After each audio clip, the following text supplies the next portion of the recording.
Allah sebut dalam surah Al-Ahqaf. Umur 40 tahun Allah sebut dalam Quran. 40 tahun kata Allah, time kamu kena berubah. Sepatutnya pada usia 40 tahun, apa benda yang kita kena buat? Hijrah ke arah itu.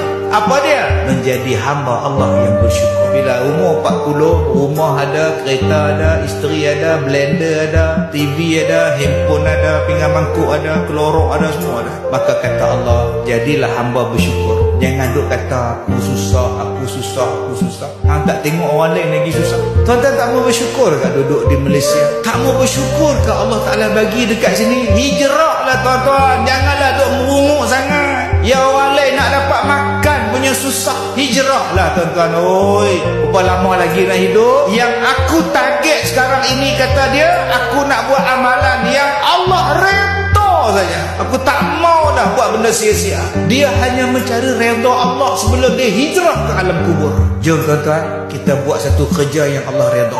Yang mana haram-haram, yang mana jahat-jahat, kita tinggal buat. Tak mau dah. Aku tua dah, aku 40 dah, aku tak mau dah. Bukan kata 40, 30 pun kena tinggal. Tetapi kalau 40 tak tinggal lagi, masalah ni. Serah diri pada Allah. Betul-betul jadi orang Islam. Berubah betul-betul jadi Muslim dalam erti kata cara hidup sebenar-benarnya.